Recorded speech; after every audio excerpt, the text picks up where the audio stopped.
जब शिव स्वयं रक्षक बनकर प्रेमानंद महाराज जी के स्वप्न में आए, वृंदावन पावन भूमि, जहां राधा श्याम की लीलाएं आज भी वृक्षों की पत्तियों में सरसराती हैं, धूल के कणों में प्रेम की सुवास बसती है, और जहां हर गली, हर कुंज, हर निकुंज साधना की एक अदृश्य धारा में बहती है, वहीं राधा केलिकुंज आश्रम में वास कर रहे थे भक्ति और प्रेम के मूर्त रूप श्री प्रेमानंद महाराज जी।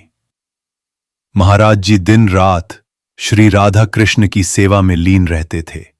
उनका जीवन संपूर्ण रूप से प्रेममय हो चुका था, किंतु भीतर एक प्रबल उत्कंठा थी, एक व्याकुलता, एक प्यास। वो प्यास थी, क्या मुझे मेरे ठाकुर, मेरे श्री कृष्ण साक्षात कभी दर्शन देंगे? एक रात्रि महाराज जी को एक स्वप्न हुआ। स्वप्न में उन्होंने देखा वो अपने पूज्य गुरुदेव भाई जी के चरणों में बैठे हैं। आंखों में जल है, हृदय में तड़प, और वे पूछ रहे हैं, भाई जी, मुझे मेरे श्री कृष्ण कब मिलेंगे? कब मैं उन्हें देख पाऊंगा? कब उनकी कृपा मुझ पर बरसेगी? गुरुदेव मौन रहे, केवल एक रहस्यमयी मुस्कान दी, लेकिन वो मौन, वो मुस्कान मानो ब्रह्मा का भी उत्तर था। प्रेम पूर्ण हो जाए तब परम प्रकट होता है। अगली रात्रि एक अत्यंत दिव्य, अद्भुत रहस्यमयी स्वप्न महाराज जी को प्राप्त हुआ, या कहें वो स्वप्न नहीं था, वो साक्षात अनुभव था।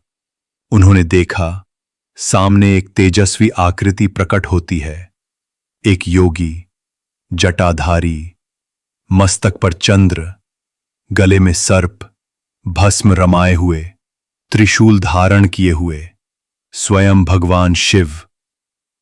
उनकी दृष्टि शांत थी, पर भीतर अग्नि थी। वाणी मृदु थी, पर सत्य से ओतप्रोत। नेत्रों से प्रेम और करुणा की गंगा बह रही थी।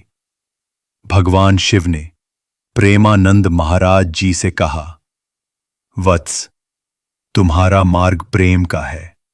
तुम जिस राह पर चले हो वो कोई साधारण पथ नहीं, वो राधा कृष्ण के हृदय तक जाने वाला मार्ग है।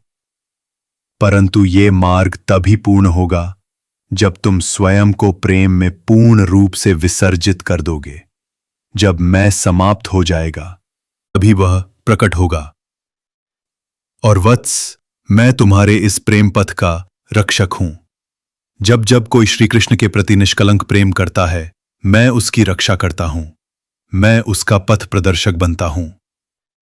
सुबह हुई, महाराज जी की आंखें खुलीं, पर नेत्रों से आंसुओं की अविरल धारा बह रही थी। हृदय हल्का था, शरीर रोमांचित, मन शांत और आत्मा आनंद से सराबोर। उन्होंने अनुभव किया, यह स्वप्न नहीं था, यह साक्षात अनुभूति थी। उस दिन से उनकी साधना में एक नई ऊर्जा, एक नया प्रकाश और एक अपूर्व आंतरिक बल उत्पन्न हो गया।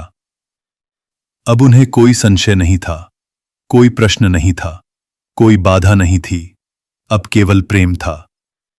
इस कथा का सार, जब प्रेम शुद्ध, निष्कलंक और आत्मा से जुड़ा होता है, भगवान स्वयं पथ दिखाते हैं।